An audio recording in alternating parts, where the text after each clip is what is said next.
नमस्ते दोस्तों, आज सुनिए प्रवासी लेखकों की कहानियों की श्रृंखला में लंबे समय से अमेरिका में प्रवास कर रही लेखिका प्रेमा श्रीवास्तव की लिखी हुई कहानी अपराध बोझ। मेरी जुबानी। मैं हूँ सीमा सिंह। पूरा घर फूलों की लड़ियों से अलंकृत होकर आसपास के लोगों को अपनी भव्यता का परिचय दे रहा था। यूँ तो आज के नए ज़माने में सामाजिक, धार्मिक तथा सांस्कृतिक आयोजन के लिए बैंक्वेट हॉल की व्यवस्था हर जगह उपलब्ध है, किंतु पर्णोत्सव पर अपने घर की सजावट भी उतनी ही आवश्यक है। सजा हुआ घर सकारात्मकता का प्रतीक तो होता ही है, साथ में ही अदृश्य शुभता की तरंगिणी से घर को पूरी तरह सुरक्षित कर देता है। महेंद्र सर का घर था तो किसी प्रकार की कमी की गुंजाइश ही नहीं थी। पता तो चलना ही चाहिए सबको कि उनकी इकलौती लाडली बिटिया का प्रणोत्सव का शुभ दिन आने वाला था। शहर के विख्यात पूंजीपति श्री महेंद्र प्रताप की कोठी थी, सर्वत्र अपनी वाय नक्काशेदार भव्यता के लिए विख्यात। सुवर्णा और महेंद्र दो विपरीत दिशा की सोच वाले इच्छा के विरुद्ध सामाजिक धर्म का निर्वाह कर रहे थे। सुवर्णा के पग पूजकर अम्मा जी पुत्र वधू बनाकर विधि विधान से घर लाई थीं, तो गृहलक्ष्मी सुवर्णा को सम्मान भी वैसा ही दिया था। बड़े शौक से अपनी बिरादरी की बहू महेंद्र के लिए पसंद की थी। महेंद्र की विजातीय पसंद को हठधर्मी का कठोर रास्ता अपनाकर अस्वीकार कर दिया था। सामाजिक रीत निर्वाह करके भी उन दोनों पति पत्नी के संबंध में अब तक मधुरिमा नहीं आ पाई थी। महेंद्र खुद को उस सरल युवती का सदा गुनाहगार मानते थे जिसे अकारण बेसहारा छोड़ दिया था, जिसे सबसे ज़्यादा प्यार किया था उसी का अपमान भरा तिरस्कार। अपने जिस ईमान पर उन्हें फख्र था और उसी ईमान को नहीं बचा पाए थे, वो इसे अक्षम्य अपराध मानते थे। इस बोझ तले दबकर अपने वर्तमान को भी खुरदुरा बना दिया। सुवर्णा ने पति के परिवार को अपने मूल्यवान पूरे 30 वर्ष दिए थे। याद आते ही एक विद्रूप सी हंसी फैल गई थी उसके होंठों पर। शिष्ट संस्कारों ने विचित्र रूप से उसे ठगा था। इसे पूर्व कर्म मानकर मन को संतुष्ट करने का वो पुराना जमाना था। यही सीख हर लड़की को उसे पीहर में घर में दी जाती थी। पक्के रंग पर कभी दूसरा रंग नहीं चढ़ता, यानी पक्की आदतों में कभी सुधार नहीं होता। सुवर्णा को अक्षरशः सही लगी, क्योंकि कम उम्र से सीखी समझी बात उसके मन में ऐसी घर कर गई थी कि बदलते समय में भी वो ज्यों की त्यों बनी रही, बदली ही नहीं। परिणामतः वो समझौतों पर जीवन बसर करती रही। उम्र काट रही थी या उम्र जी रही थी, इन दोनों का अंतर सुवर्णा को पता ही न चला, लेकिन अंतर तो होता ही है। इसी घर में उसकी बेटी के प्रणोत्सव की पुरजोर तैयारी चल रही थी। पूरी कोठी की सफाई, फिर अद्भुत सजावट। सुवर्णा को पूरे दिन की खबर दी जाती थी, किंतु ऊपर जाकर साक्षात देखने में वो असमर्थ थी। घर का बाहरी हिस्सा कई दिनों से सज रहा था, नौकर चाकर सब जुटे हुए थे। सगाई वाले दिन जमाई की एक झलक देखकर कुछ कानाफूसी भी चल रही थी। बड़े घर की खबर भी बड़ा करके ही चर्चित होती है लोगों के बीच। लड़का देखनौट नहीं था, यानी कमनीय नहीं था, साधारण कुल का भी। ये बात बिरादरी और पड़ोस के लिए एक चटपटी चर्चा की बात बन गई थी। उसी घर के निचले कमरे में दीवार से सटा एक कीमती बेड लगा था, जिसकी खिड़की सड़क की ओर खुलती थी। पूर्वी दिशा से सुबह का सूरज इसी खिड़की से ताका झांकी करता सुवर्णा को सबसे पहले जगा देता था। तब वो उसी दिशा में कर जोड़ वो अतिरिक्त ऊर्जा का आशीष अपने लिए मांगती। नंदा नीरज के संग नव जीवन शुरू कर ले, तब वो चैन से आंख मूंद सकेगी। चंद लम्हे और चंद सांसों के लिए वो इष्ट देव से प्रार्थना करती है। सुवर्णा प्रकट में शालीन कुल के एक धनाढ्य की अर्धांगिनी, सुखी और संपन्न थी। एक प्रतिभावान बेटी की वो माँ भी थी, जो उसके लिए उसकी जन्नत थी। नंदा का मुख देखकर उसके सारे कष्ट दूर हो जाते थे। सुवर्णा अपने नम्र स्वभाव, शिष्ट मधुर वाणी तथा विशुद्ध आचरण के कारण सबकी प्रिय थी।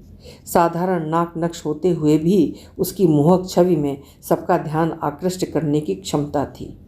जेवर कपड़ों से सज धज कर जब सुवर्णा किसी पारिवारिक उत्सव में जाती, तो उसे देखकर अन्य लोगों के मन में रश्क पनपने लगता। सर्व सुख संपन्न महिला की श्रेणी में वो अग्रगण्य मानी जाती थी। किसने देखा था कि वो पति के रहते हुए भी कितनी एकाकी है, हार्दिक मानसिक रूप से त्रस्त।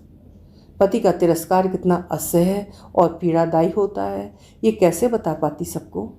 कैसे समझा पाती किसी को कि उसने खुद को आजीवन परिवार के सम्मान और पति की ओर से अवांछित सतही सम्मान के साथ बांध लिया है? सुवर्णा एक कुशल कलाकार की तरह बाहरी लोगों के बीच अपनी जिंदादिली, खुशहाल और अतिशय सौभाग्यशालिनी होने का खुलकर प्रदर्शन करती। ईश्वर उन्हीं लोगों को मुश्किल में अधिक डालते हैं जो धैर्य के साथ अपना कर्तव्य पालन करते हैं और छल, द्वेष, पाखंड से परे रहते हैं। नियति ने एक और झटका दिया जिसने सुवर्णा को परावलंबी बना दिया। सीढ़ियों से उतरती सुवर्णा का पैर अनियंत्रित हुआ और वो एकदम नीचे तक लुढ़कती चली गई। फ्रैक्चर तो हुआ ही, साथ में कमर से निचला भाग गंभीर रूप से जख्मी हुआ था कि वो हमेशा के लिए बिस्तर पर आ गई। 3 वर्षों से वो इसी एक कमरे में दूसरों के सहारे दिन बिता रही थी।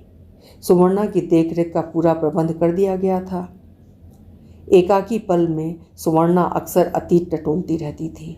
सुख की यादें रोमांचित करती और दुखद पल आंखों में बरसात लाती थीं। बेटी आती तो नवजीवन मिलता, कुछ समय चहकती रहती, फिर वही सूना पल तथा सेविकाओं का साथ। महेंद्र जी अपनी धर्म पत्नी सुवर्णा को सुबह शाम आकर देख जाते थे, फिर पूरे दिन व्यस्त। सुवर्णा को महेंद्र की इसी प्रकार की औपचारिकता के संग रहते हुए पूरे 40 वर्ष गुजर गए। यही जीवन का सर्वाधिक कीमती एवं महत्वपूर्ण हिस्सा, जिसमें जीने की प्रबल इच्छा के साथ ना जाने कितने सपने तैरते हैं आँखों में। अपने सपनों को सुवर्णा ने महेंद्र के प्रथम प्रेम की निष्ठा तले चरमराते हुए देख भी लिया था और समझ भी लिया था। पीड़ा की ऐसी चुभन के साथ जीते हुए भी सुवर्णा अपने कर्म, धर्म एवं सामाजिक मूल्यों के प्रति सजग तथा निष्ठावान थी।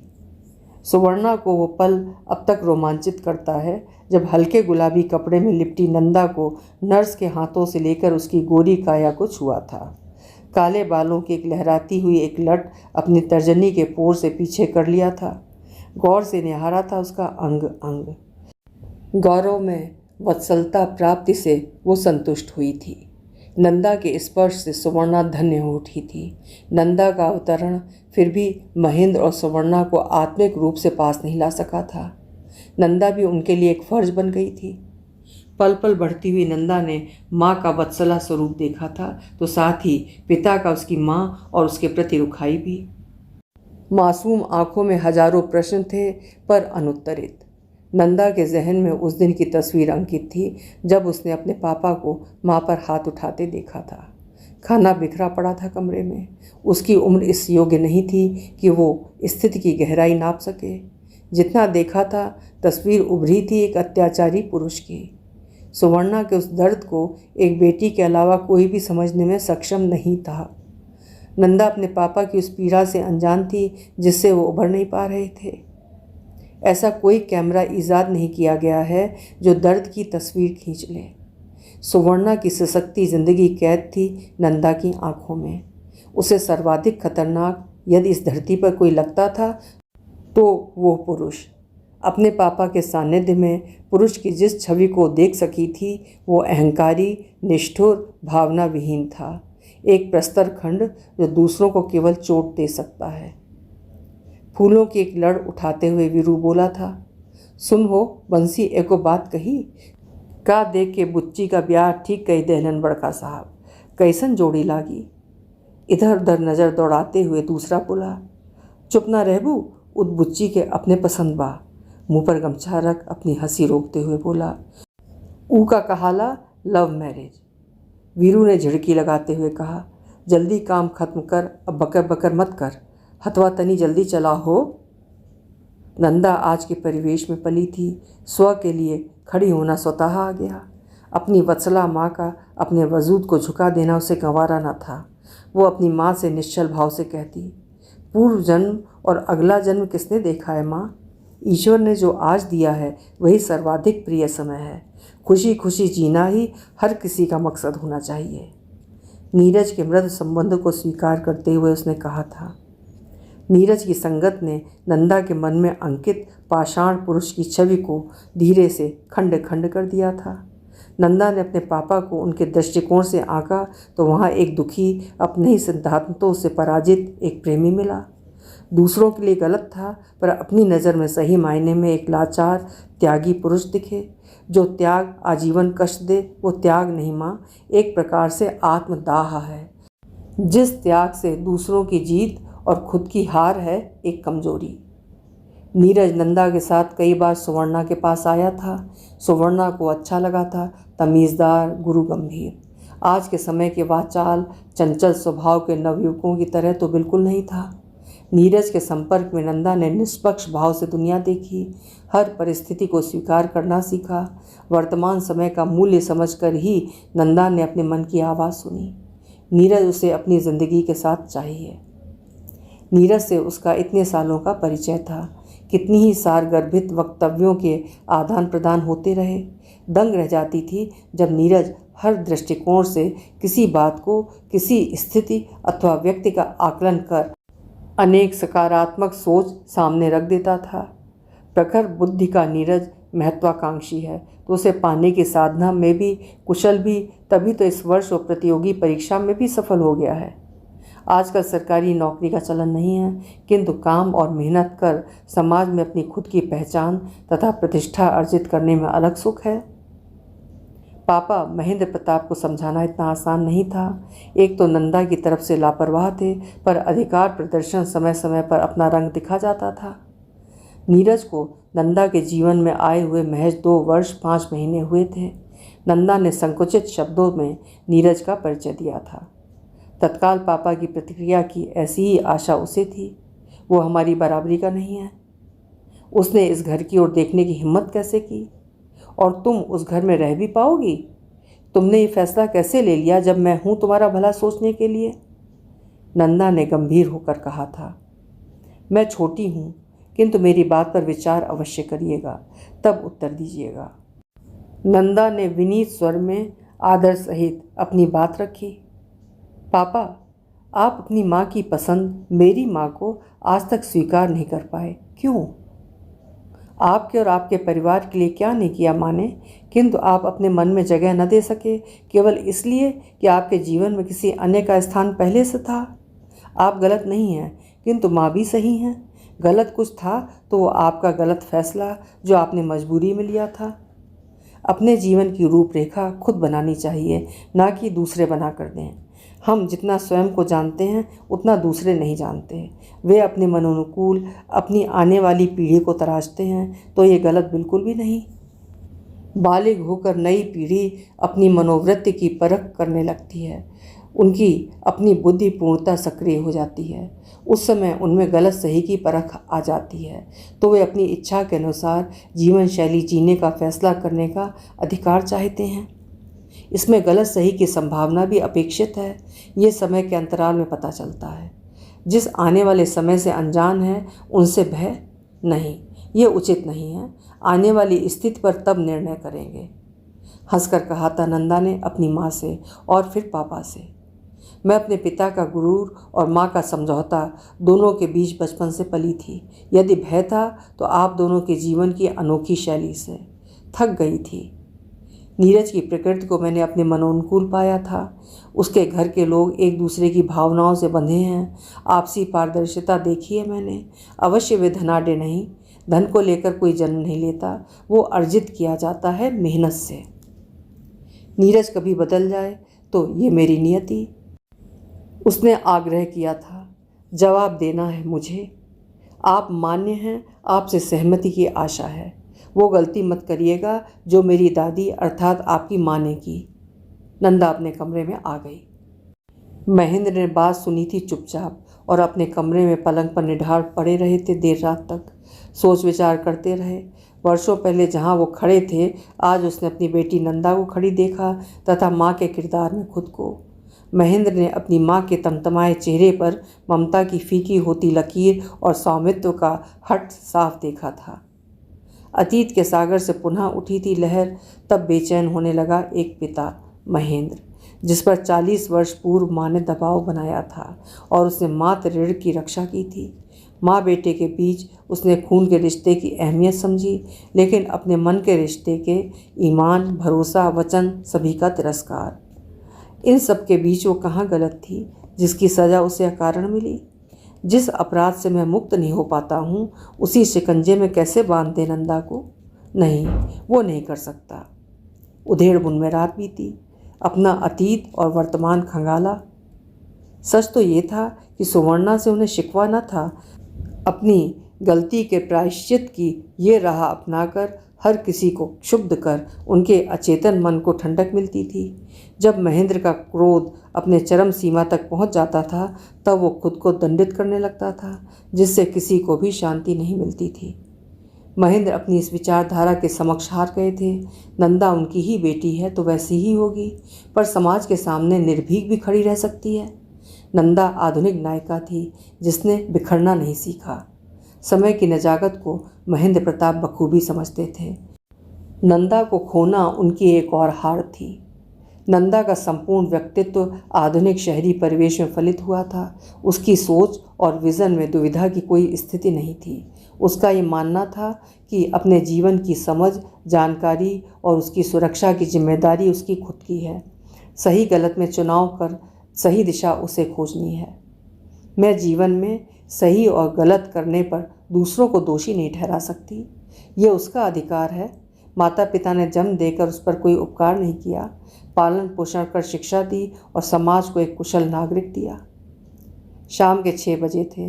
नंदा की आहट पाकर सुवर्णा की नींद खुली। सचेत हो मुस्कुराई।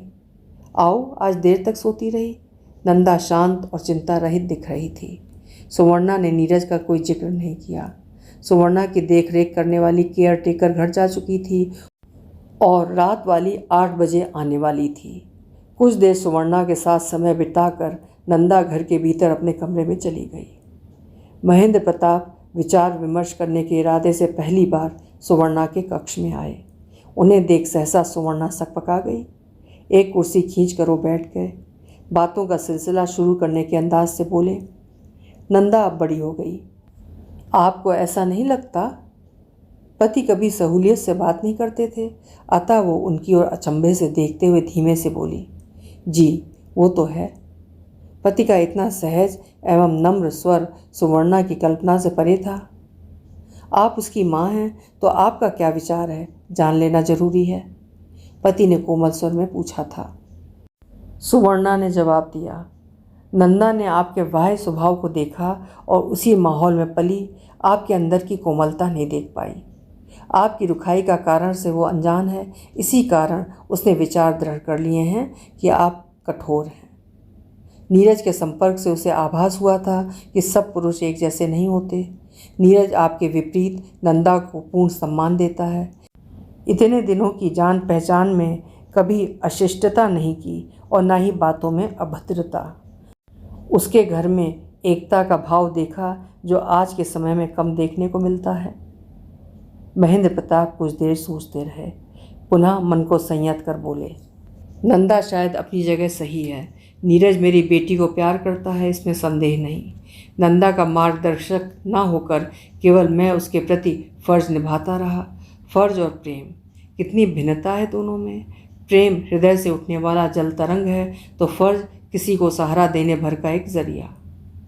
सुवर्णा ने हिम्मत करके कहा, आप क्षुब्ध रहते थे, ये आपकी पीड़ा थी जिससे आप गुजर रहे थे। मोह बंधन का वचन निभा रहे थे। हमारी बच्ची हमारे कट संबंधों के बीच आपके हिस्से के प्यार से वंचित रही। नंदा की मासूमियत आप नहीं देख सके थे। पल पल बढ़ती हुई नंदा ने माँ का वत्सला स्वरूप देखा था तो साथ ही पिता का, उसकी माँ और उसके प्रति रुखाई भी। मासूम आंखों में हजारों प्रश्न थे पर अनुत्तरित। नंदा के जहन में उस दिन की तस्वीर अंकित थी जब उसने अपने पापा को माँ पर हाथ उठाते देखा था। खाना बिखरा था कमरे में। उसकी उम्र इस योग्य नहीं थी कि वो स्थिति की गहराई नाप सके। जितना देखा था तस्वीर उभरी थी एक अत्याचारी पुरुष की। सुवर्णा के उस दर्द को एक बेटी के अलावा कोई भी समझने में सक्षम नहीं था।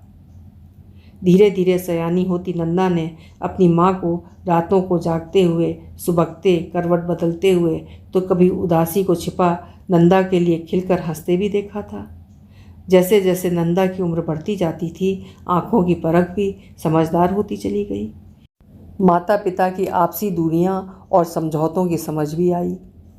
नंदा का व्यक्तित्व जिस माहौल में पनपा था, उस पर अपने पारिवारिक संबंधों का प्रभाव अधिक अंश में स्पष्ट दिखाई देता था। लाख कोशिशों के बाद भी मैं गंभीरता और उदासी से नंदा को बचा न सकी, सुवर्णा बोली। सुवर्णा के सामने उस दिन उसका पति नहीं, एक पिता बैठा था। पहली बार पति पत्नी ने दोनों की सहमति से यह अहम फैसला किया कि नंदा जिसमें खुश रहे उसी में उन दोनों की खुशी है। यदि नंदा कभी लड़खड़ाई तो वे दोनों उसके साथ रहेंगे। बात समाप्त कर महेंद्र प्रताप उठ खड़े हुए थे। पति के जाते ही सुवर्णा ने कोरों पर छलकाए आंसू पोंछे, एक निश्वास छोड़ती हुई करवट बदल के लेट गई। अक्सर पहले भी तो वो ऐसे ही रात के रात करवटें ही तो बदलती बदलती ना मालूम कब सो जाती थी। महेंद्र जी का न कमरे में आने की और ना ही जाने की कोई आहट उसे मिल पाती थी। 7 वर्ष गुजर गए थे। सुवर्णा की माँ अपनी बेटी को मातृत्व की वत्सला स्वरूप में देखने की लालसा मन में लिए ही दुनिया से चल बसी थी। पिता तब भी प्रतीक्षारत थे। तंद्रा टूटी तो सुवर्णा ने अपनी बेटी नंदा को पास पाया, सहारा दे उसका ऊपरी भाग ऊंचा कर पीछे तकिए का सहारा दिया। वो सुबह की चाय अपने हाथों से पिलाती। उसकी माँ की हालत पिछले 3 वर्षों से ऐसी थी, वो इस सीमा तक अशक्त थी कि खुद उठना बैठना दूभर हो गया था। सुवर्णा की एक एक हंसी और एक एक कतरे आंसू की एकमात्र गवाह नंदा ही थी। नंदा को हर रोज़ सुबह की बेला में प्यार भरी नज़र से देखकर सुवर्णा का दिन शुरू होता था। नंदा सुवर्णा के जीवन की जमा पूंजी थी। सुवर्णा को आज भी वो पल ज्यों का त्यों याद है जब हल्के गुलाबी रंग की मुलायम तौलिया में लिपटी नंदा को नर्स ने उसे सौंपा था। नंदा की नरम काया का प्रथम स्पर्श उसके रोम रोम को रोमांचित कर गया था, वैसे ही जैसे महेंद्र के प्रथम स्पर्श का स्पंदन आज भी महसूस करती है। महेंद्र के दिल ने सुवर्णा को स्वीकार चाहे न किया हो, पर उनका पुरुष रूप अपनी पुरुषत्व की कमजोरी से मुक्ति नहीं पा सका था। पुरुषत्व की मांग जब प्रबल हो तब उस क्षण वो बेबस संयमहीन हो सुवर्णा में अपनी पूर्व प्रेयसी को टटोलने लगा था। नंदा उन्हीं कुछ कमज़ोर पल का प्रतिफल थी, किंतु महेंद्र अपनी उस पल की कमजोरी पर लज्जित थे। नंदा को सुवर्णा के शरीर से अलग करने की कोशिशों को सुवर्णा ने दिलेरी से खारिज किया था। तूफान झेल लिया, अपने सीने पर आँच न आने दी थी अपनी नंदा पर। नंदा को अनदेखा करने वाले महेंद्र को जब नंदा पकड़कर खड़ी होने की कोशिश करती तब वो रोक नहीं पाते थे। कभी कभी गोद में उठा ही लेते थे। खाली पल में अतीत की यादें सुवर्णा को सुख देते थे। अकेलेपन के साथी थे 2-4 चंद सुखद पल। चाय पिलाकर एक दवा उसे देकर नंदा कमरे से बाहर निकल गई। सुवर्णा नंदा को देखती रही देर तक, फिर सहज भाव से एक आशीष, मेरी जिंदगी की छाया तक न पड़े तुझ पर। महेंद्र अपने दर्द के चुभन तथा दबी कुंठा से मुक्ति पाने की कोशिश में अपनी माँ के बेरहम निर्णय का प्रतिशोध सुवर्णा से अधिक लेकर शांति पाते थे। माँ बेटे के शीत युद्ध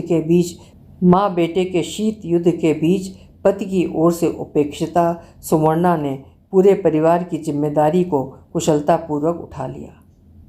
नीरज को नंदा एक पुस्तकालय में मिली थी। नीरज हाथों में 4 पुस्तक लिए कक्ष से बाहर आ रहा था। उसी पल नंदा प्रवेश कर रही थी। नीरज के हाथ में अपनी ज़रूरत की पुस्तक देख वो निराश हो गई, किंतु साहस बटोरकर बोल पड़ी थी, आपके हाथों में जो पुस्तक है उसकी मुझे सख्त ज़रूरत है। बस एक दिन के लिए आप उधार दे देते तो आपकी एहसानमंद रहूँगी। नंदा की याचना में कौन सा हुनर देखा था नीरज ने कि ठिठक कर अपलक उसे देखता ही रह गया। नंदा लंबी सुडौल शारीरिक गठन और तीखे नाक नक्श की स्वामिनी थी। घने काले लंबे बाल उसके व्यक्तित्व को अनूठा बना देते हैं। सरल व्यक्तित्व किंतु आत्मसम्मान की आभा नंदा को गरिमामयी बना देते थे। निश्चल आंखों की गंभीरता में ऐसा ईमान था कि नीरज नहीं कहने में असमर्थ हो गया। चुपचाप पुस्तक बढ़ा दी थी। सिर्फ एक दिन के लिए ही ले लीजिए। जी, नम्रता के साथ बोली नंदा। इसी जगह कल शाम 5 बजे। दूसरे दिन नंदा ने उसे पुस्तक लौटा दी। नीरज बहुत शांत प्रकृति का नवयुवक था। अतिशय गंभीरता उसके व्यक्तित्व की पहचान थी। साधारण कुल में जन्मा था, इसका सहज अनुमान लगाया जा सकता था। खादी का कुर्ता पायजामा उसका पहनावा था, जो गांधीवादी आचार विचार को मुखर कर रहा था। पुस्तक देते समय नंदा ने एक क्षण नीरज की ओर देखा था। दबा हुआ रंग, अति साधारण नाक नक्श, काले घने बाल और मध्यम ऊंचाई थी उसकी, गर्वित ललाट और आंखों पर चश्मा। अन्य पुरुष वर्ग से अलग एक देव पुरुष सा नीरज उसके समक्ष खड़ा था। अपनी कल्पना में जो बुना था वैसा ही सजीव पुरुष उसके सामने था। अविश्वसनीय लगा था। सीलिंग पर लगे पंखे पर नज़र टिकी रही थी देर तक। सोचती रही, माँ ने पहले भी यही कहा था। अक्सर हम किसी व्यक्ति, विषय और व्यवहार के प्रति जब कोई धारणा बनाते हैं तब उसमें आधी अधूरी सच्चाई रहती है। सुवर्णा ने कोशिश की थी नंदा के मन पर महेंद्र के कारण बनी समस्त पुरुष वर्ग के अस्पष्ट छवि को साफ कर दे। तुमने अपने पापा की कठोरता देखी है, लेकिन बेटी तुम उनके नज़रिए से परिस्थिति का निरीक्षण कर सकती हो। अब तुम बच्ची नहीं, बालिग हो, सोच समझ सकती हो। जो अपने ही उसूलों पर हारता चला जाए उसके पास बचा क्या? केवल चिड़चिड़ापन ही तो। शारीरिक और मानसिक संताप और संतुष्टि हर किसी की निहायत व्यक्तिगत होती है। नंदा चुपचाप सुनती रही। रात की नर्स को हिदायत देकर नंदा अपने कमरे में आ गई। लाइट बंद कर उस दिन नंदा जितना ही सोने की चेष्टा कर रही थी उतनी ही नींद उचट रही थी। लेटी लेटी सोचती रही, गौर करती रही सुवर्णा की बातों पर। एक छत के नीचे रहते हैं उसके माँ पापा, पर अपनी अपनी दुनिया में। सहनशीलता का गुण दोनों में सामान्य, सह रहे थे दोनों अपनी अपनी तकलीफ़ें, किंतु 7 फेरों के उस वचन पर खरे थे। अग्नि को साक्षी मान सातों वचन का पालन करना नहीं भूले थे। महेंद्र प्रताप की कोठी क्या सजाई गई थी। शहनाई की मधुर ध्वनि ने उत्सव का गौरव दूना कर दिया था। कुछ रीति रिवाज घर के आंगन में संपन्न हुए, फिर सब लोग बैंक्वेट हॉल में गए। नाते रिश्तेदारों से घर भरा था। सुवर्णा के लिए विशेष कमरे की व्यवस्था की गई थी ताकि सुविधापूर्वक वो रस्मों का आनंद उठा सके। वर पक्ष के सगे संबंधी मित्र बंधु के बीच घिरा हुआ था नीरज। दोनों पक्षों के प्रेमपूर्ण व्यवहार ने दिल जीत लिया। लाल जोड़े में नंदा और ब्लू सूट में नीरज कह ढहा रहे थे। बड़े घराने की बेटी का रिश्ता मध्यम वर्गीय परिवार में। आदतों से मजबूर लोगों में खुसर पुसर भी साथ साथ चल रही थी। नंदा हाथों में जयमाला ले धीमी गति से आगे बढ़ रही थी, जैसे कोई देवकन्या अंतरिक्ष में उतर रही हो। हम उम्र सखियों के संग नंदा स्टेज पर खड़ी थी। नीरज 8-10 लोगों के संग आया। मंगल गायन के साथ जयमाला की रस्म पूरी हुई। देर रात तक चहल पहल होती रही। मंडप का कार्य मुहूर्तानुसार चलता रहा। सुवर्णा की नंदा विधि विधान से नीरज के घर की शोभा बन गई। जमाने की रीति का पालन, एक धार्मिक अनुष्ठान का निर्वाह कर शून्य से द्वार पर खड़े रहे सुवर्णा और महेंद्र प्रताप। व्हील चेयर पर बैठी सुवर्णा के पास वो कुर्सी खींचकर बैठ गए। सुवर्णा, जो तुमने खोया है वो समय तो लौटा नहीं सकता। भावी अज्ञात है, बचे हुए पल कीमती हैं, क्यों ना इन्हें अब मधुरतम बना लें। कहते हुए व्हील चेयर को हल्के हल्के आगे की ओर धक्का देते हुए कमरे की ओर ले चले।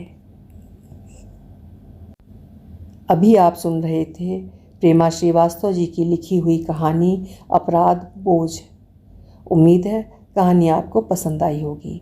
पसंद आई है तो कहानी लाइक ज़रूर करिएगा। कल फिर मिलेंगे। आपका समय शुभ हो।